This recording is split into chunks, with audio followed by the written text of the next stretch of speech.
जोहार आप सभी का हमारे YouTube channel Jharkhand maths zone पे मैं सचिन चंद्र आप सभी स्टूडेंट्स का स्वागत करता हूं हमारे YouTube channel Jharkhand maths zone पे। तो प्यारे बच्चों, आज का जो सेशन होने वाला है बहुत खास होने वाला है। क्या होने वाला जरा देखिए, लेक्चर नंबर 17 होने वाला है। और ये जो सेशन चल रहा है मैथमेटिक्स के बच्चों के लिए चल रहा है, जो मैथ्स पढ़ रहे हैं। क्लास 10th के बच्चों के लिए चल रहा है, मैं लिख दिया हूँ वहाँ पर। क्लास 10th के बच्चों के लिए चल रहा है, हिंदी मीडियम के बच्चों के लिए चल रहा है, जो एनसीईआरटी बुक को फॉलो करते हैं उनके लिए चल रहा है। और चैप्टर का जो नाम है, अध्याय का जो नाम है वो है त्रिकोणमिति का परिचय। ठीक है, अध्याय 8 है और प्रश्नावली 8.1 है। फिर से याद रखिएगा, फिर से सुनिए बढ़िया से। प्रश्नावली 8.1 है, यानी कि एक्सरसाइज 8.1 और अध्याय 8 मतलब चैप्टर 8। तो देखिए लास्ट क्वेश्चन है, क्या कहता है इस क्वेश्चन में। प्रश्न 11, बताइए कि निम्नलिखित कथन सत्य है या असत्य। देखिए असत्य, वहां पर स्पेस नहीं, जगह नहीं था, इसीलिए असत्य। मतलब आपको बताना है कि जो निम्नलिखित कथन है, टोटल 5 क्वेश्चन है क्वेश्चन नंबर 11 में, प्रश्न 11 में 5 क्वेश्चन है। उसमें का मैं जो है कि सबसे पहले 1 नंबर बताऊंगा। बताइए कि निम्नलिखित कथन सत्य है या असत्य है, कारण सहित अपने उत्तर की पुष्टि कीजिए। मतलब आपको वेरीफाई भी करना है ना, कि ये अगर मान लीजिए असत्य है तो क्यों है, अगर मान लीजिए ये सत्य है तो क्यों सत्य है, ऐसा कुछ। देखिए क्वेश्चन क्या कहता है, 1 नंबर वाला प्रश्न 11 का रोमन नंबर 1 में 10a का मान सदैव 1 से कम होता है। मतलब आपसे पूछ रहा है क्या 10a का मान सदैव 1 से कम होता है। तो देखिए नहीं होता है, इससे बड़ा भी होता है। हल 1 नंबर का असत्य, 10a का मान सदैव 1 से कम नहीं होता है। क्योंकि देखिए कारण लिखना पड़ेगा, पुष्टि करना पड़ेगा। क्योंकि असत्य, क्योंकि 10 0 डिग्री का वैल्यू 0 होता है, मतलब 1 से कम है। ठीक है, 10 30 का वैल्यू कितना होता है 1/√3, यानी कि √3 का वैल्यू 1.732, यानी कि ये समथिंग 0 से कम ही होगा। और नहीं 0 से कम नहीं होगा, मतलब 0 से बड़ा होगा, 0 पॉइंट समथिंग होगा, लेकिन 1 से बड़ा नहीं होगा। 10 45 डिग्री का वैल्यू 1 होगा। ठीक है, यहाँ तक तो क्लियर है। अब जरा देखिए आगे, 10 60 डिग्री का वैल्यू कितना होता है √3। अब यहीं पर समझना आपको, √3 का वैल्यू कितना होता है 1.732। √3 का वैल्यू कितना होता है 1.732। तो बच्चों बताइए 10a का मान सदैव 1 से कम होता है क्या? नहीं होता है, क्योंकि देखिए 1 से बड़ा हो गया 1.732 है ना, 1.732 है ना, ये 1 से बड़ा है। देखिए फिर से समझ लीजिए, ये 1 से बड़ा है 1.732 और 1.732 का मतलब क्या होता है √3 होता है ना। 1.732 का मतलब क्या होता है √3 होता है। तो क्या 10a का मान सदैव 1 से कम होता है क्या? नहीं होता है। देखिए कम होता है, कब कब होता है, 10 0 डिग्री पर 0 होता है, 10 30 पर 1/√3 होता है, 10 45 डिग्री पर 1 होता है। तो ये 1 से कम है या 1 के बराबर है। ये 1 से, देखिए ये 1 के बराबर है ना, समझ में आ रहा ना। तो सदैव 10a का मान सदैव 1 से कम होता है क्या? सदैव तो नहीं होता है। किसी किसी केस में अगर देखें तो 10 60 डिग्री का वैल्यू √3 हो गया, यानी कि 1 से बड़ा हो गया 1.732। अब 10 90 डिग्री पर देखेंगे तो इन्फिनिटी हो गया। इन्फिनिटी का मतलब समझते हैं, 10,000 भी नहीं, 10 लाख भी नहीं, 10 करोड़ भी नहीं, 10 अरब भी नहीं, 10 खरब भी नहीं, मतलब वो चलते चला जाएगा, इतना बड़ा डिजिट होता है। समझ रहे हैं ना, इसीलिए इसको कहते हैं अपरिभाषित। इसको परिभाषित किया नहीं जा सकता है कि कितना बड़ा होता है, ये इसको परिभाषित किया नहीं जा सकता है कि ये कितना बड़ा होता है, इसीलिए तो इसको हम लोग लिखते हैं अपरिभाषित, अनडिफाइंड। तो भाई देखिए यही बात था कि पहला नंबर का जो है कि आंसर जो होगा असत्य होगा। क्यों होगा उसका मैं कारण लिख दिया हूं, आप लिख सकते हैं असत्य, क्योंकि ये पूरा ठीक है। अब देखिए दूसरा नंबर में प्रश्न 11 का ही दूसरा नंबर, कोण ए के किसी मान के लिए सेक ए बराबर 12/5 है, तो ये सत्य है या असत्य? चलिए देखते हैं। देखिए हल में दूसरा नंबर, ये सत्य घटना है, ये सत्य है। सेक ए बराबर 12/5 हो सकता है। क्यों हो सकता है? क्योंकि कर्ण अन्य भुजा से बड़ा होता है, बड़ा होता है। अब ये क्या मतलब हुआ, चलिए देखिए, सेक ए बराबर क्या हुआ 12/5, और सेक ए का फॉर्मूला क्या होता है, कॉस का फॉर्मूला क्या होता है, कॉस का फॉर्मूला बेस अपॉन हाइपोटेनस होता है, आधार बाई कर्ण, आधार बटे कर्ण होता है। तो यहाँ पर कर्ण बटे आधार होगा, ठीक है, मतलब h मतलब हाइपोटेनस जो कि 12 है और बेस यानी कि 5। तो हाइपोटेनस की जगह पर मैंने 12 लिख दिया और बेस की जगह पर मैंने 5 लिख दिया। अब आप बताइए हाइपोटेनस क्या है, बेस से तो बड़ा है, हाइपोटेनस तो क्या है, बेस से बड़ा है, जो कि होना भी चाहिए। तो ये ट्रू है ना, क्योंकि देखिए मैं लिख दिया हूं सत्य, क्योंकि कर्ण अन्य भुजा से बड़ा होता है। अन्य भुजा मतलब लंब से भी बड़ा होता है और आधार से भी बड़ा होता है। अब यहाँ पर लंब निकाल के देखिएगा तो इससे भी बड़ा 12 ही होगा, इससे भी बड़ा क्या होगा, 12 ही होगा। तो आपको इतना नहीं करना है, बस इतना ही लिख देना है सत्य, क्योंकि कर्ण अन्य भुजा से बड़ा होता है। देख लीजिए कर्ण 12 है और बेस 5 है, तो इससे बड़ा हो गया 12। अगर मान लीजिए 12 नीचे होता है और 5 ऊपर रहता तो फिर असत्य होता, ठीक ना। तो आपको करके दिखा देते हैं, लेकिन वो आपको करना नहीं है, आप एग्जाम में बस इतना ही लिखिएगा, नीचे वाला और ये वाला, ठीक है। और मैं स्पेशल बता देता हूं कि ये एग्जाम में आता है, हर बार आता है 1 नंबर वाला के लिए, एक नंबर में आता है, ये 1 नंबर में आता है, ये हर बार आता है, ये क्वेश्चन पूछता है, ठीक है, इसीलिए आप अच्छा से कर लीजिए इसको। चलिए इसको मैं नीचे वाला को मैं बता देता हूँ, ये वाला का, कि इसका जो लंब होगा ये 12 से कम होगा, मतलब कर्ण से कम होगा, ठीक है, ये मैं बताता हूँ। चलिए यहाँ पर मैं बता देता हूँ और आशा है कि ये चीज़ आप उतार लिए होंगे।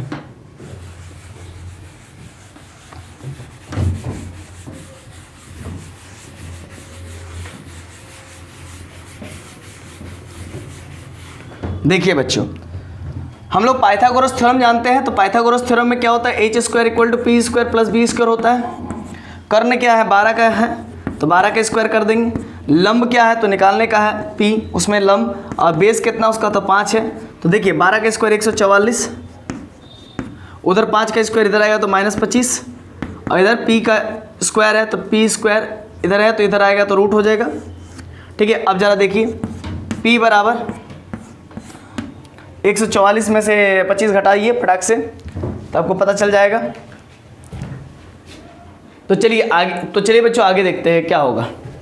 देखिए मैंने अभी क्या कि p का वैल्यू इधर 5 का स्क्वायर 25, तो इधर आ गया तो -25, ठीक है, इसका रूट हो गया, तो 144 में से 25 गया तो कितना बचा, 119 बचा, ठीक है, क्या बचा, 119। इतना तो क्लियर है।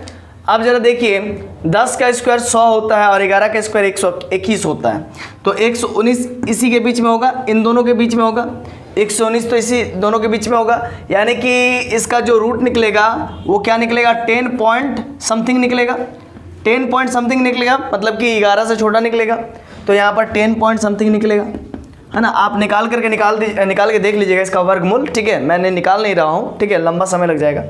तो जो है कि करना नहीं है, ये एक्चुअल में करना नहीं है, आपको बस नीचे वाला ही लिखना है, ठीक है। तो देखिए आप देखिए कि ये 5 है और ये 10 पॉइंट समथिंग है, तो 12 से तो छोटा ही हुआ, इसका मतलब ये सत्य है, 110% सत्य है, ठीक है, कि कोण ए के किसी मान के लिए से के बराबर 12/5 हो सकता है, ये सत्य हो गया। क्लियर है।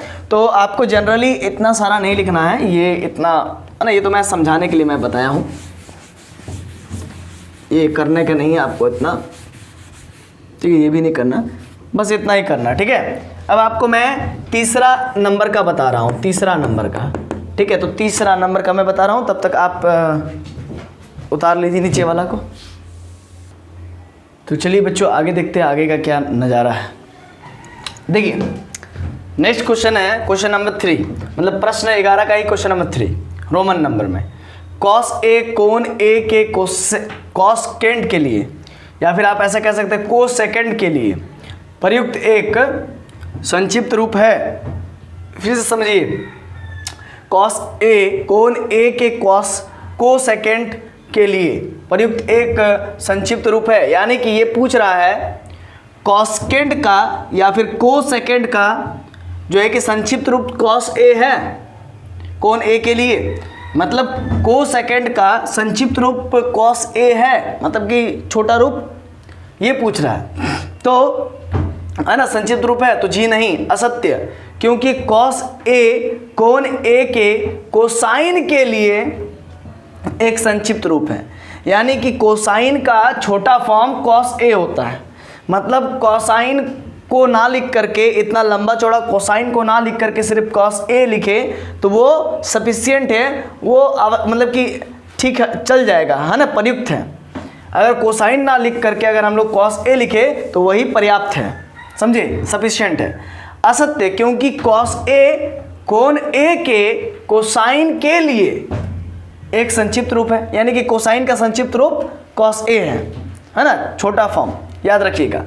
और कॉस ए का जो है कि मतलब कोसेकेंड का संक्षिप्त रूप कॉस ए नहीं होता है, याद रखिएगा, ठीक है। तो असत्य, क्योंकि कॉस ए कोण ए के कोसाइन के लिए एक संक्षिप्त रूप है, यानी कि कोसाइन मतलब देखिए कोसाइन का संक्षिप्त रूप कॉस ए है कोण ए के लिए, याद रखिएगा। तो यही इसका आंसर हुआ। अब मैं क्वेश्चन नंबर 4 बताऊंगा, तो यहाँ पर असत्य भी लिखिएगा तो आपका एग्जाम में काम चल जाएगा, लेकिन डिटेल लिखना है तो पूरा लिखना पड़ेगा, ठीक है। अगर लास्ट में अगर क्वेश्चन ऐसा दे दे पूरा में कारण सहित अपने उत्तर की पुष्टि कीजिए, तब आपको ये पूरा लिखना पड़ेगा।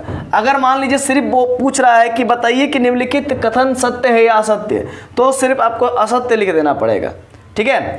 अगर कारण पूछ दे, कारण सहित अपने उत्तर का पुष्टि करे, तो फिर पूरा लिखना पड़ेगा। अगर कारण ना पूछे तो सिर्फ आपको सत्य असत्य लिखना है, यहाँ पर असत्य हो गया इसका मतलब। चलिए अब आगे क्वेश्चन नंबर 4 बताएंगे, तब तक इसको आप उतार लीजिए। अब चलिए आगे का क्वेश्चन नंबर 4 को हम लोग सॉल्व करते हैं, बनाते हैं। देखिए क्वेश्चन नंबर 4 में क्या कहता है, कॉट ए कॉमा कॉट और ए का गुणनफल होता है क्या, यानी कि कॉट और ए आपस में गुणनफल होता है क्या? नहीं, ये गलत बात है, ये सही नहीं है। कॉट और ए तो जो है कि एंगल है कॉट का, याद रखिएगा, ये आपस में गुणनफल नहीं है। कॉट का ए जो है कि एंगल है, ए क्या है? एंगल है कॉट का, याद रखिएगा। इसीलिए हल या फिर कोटेंजेंट है, मैं बताऊंगा अभी इसका कारण। असत्य, ये तो असत्य है क्योंकि यह ए का कोटेंजेंट होता है, याद रखिएगा। असत्य है क्योंकि यह जो ए है वो क्या होता है? ए का कोटेंजेंट होता है, ठीक ना। मतलब कॉट क्या होता है? ए का कोटेंजेंट होता है, मतलब समझ लीजिए बात को। यानी कि देखिए ए क्या होता है? ए एक एंगल होता है कॉट का, है ना, इसीलिए इसको कोटेंजेंट कहते हैं। यानी कि ऐसा कुछ, देखिए मान लीजिए कॉट का कोई भी ग्राफ ले लेते हैं, हालांकि ग्राफ जो होता है ये कुछ ऐसा होता है, ये कुछ ऐसा होता है, ये कुछ ऐसा होता है, ठीक है। तो अगर बात कर लेते हैं यहाँ पर, अगर हम लोग एक टेंजेंट खींच लेते हैं तो यहाँ पर कुछ ना कुछ तो एंगल बनेगा ना, यहाँ पर कुछ ना कुछ तो एंगल बनेगा। अगर हम लोग टेंजेंट यहाँ पर खींच लेते हैं इस पोजीशन पर, मैं फिर से एक बार करके दिखाता हूँ।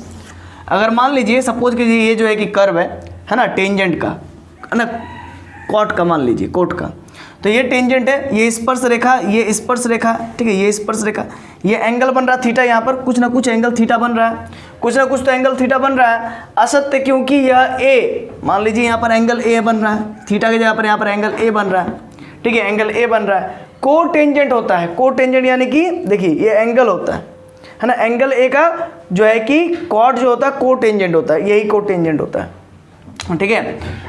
याद रखिएगा, कॉट यानी कि कॉट और ए का गुणनफल होता है क्या? तो नहीं हो सकता है। क्यों? क्योंकि असत्य, क्योंकि यह ए का कोटेंजेंट होता है, ये आप लिखिएगा, समझ गया होंगे। यानी कि सिंपल बात यह है कि ए जो है कि एंगल ए है, ए जो है कि एंगल ए है कॉट का, इसलिए गुणनफल नहीं हो सकता है, ठीक है ना। कॉट तो आपका त्रिकोणमिति अनुपात है ना, तो त्रिकोणमिति अनुपात के साथ किस प्रकार से कैसे गुणनफल होगा? एंगल तो होता नहीं है, वो तो उसका एंगल है, गुणनफल नहीं है, वो उसका एंगल है, समझ गए। ये तो बताता है अनुपात को कि भाई इस एंगल पर कॉट का वैल्यू इतना होगा, समझ रहे ना, एंगल ए पर कॉट का वैल्यू क्या होगा। क्लियर हो गया कंसेप्ट? तो इसीलिए ये गुणनफल आप नहीं मानिएगा। तो चलिए, आशा है कि ये चीज़ आपको समझ में आ गया होगा। अगर दिक्कत होगा तो आप कमेंट कीजिएगा।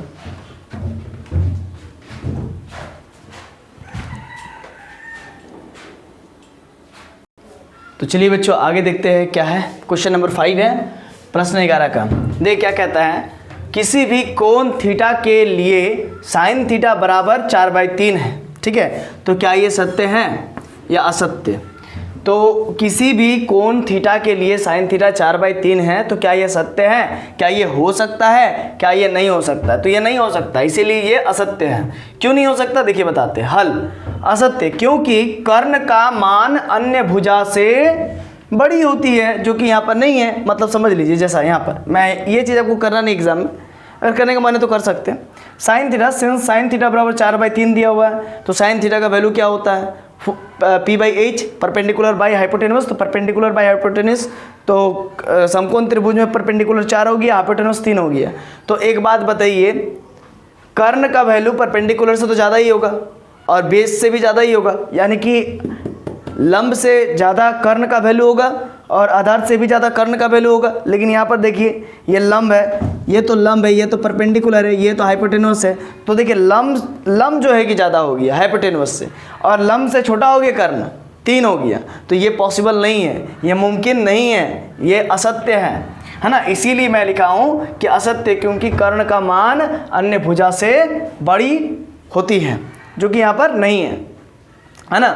तो इस तरीके से मैंने जो है कि प्रश्न 11 को पूरा कंप्लीट किया। क्वेश्चन नंबर 1 से लेकर के क्वेश्चन नंबर 5 तक का, रोमन नंबर में 1 से लेकर के 5 तक मैंने कंप्लीट कर दिया। तो प्यारे बच्चों, आज का ये सेशन यहीं तक हम रखेंगे और आप लोग यहाँ तक वीडियो को देखा इतना देर तक, बहुत बहुत धन्यवाद इसके लिए।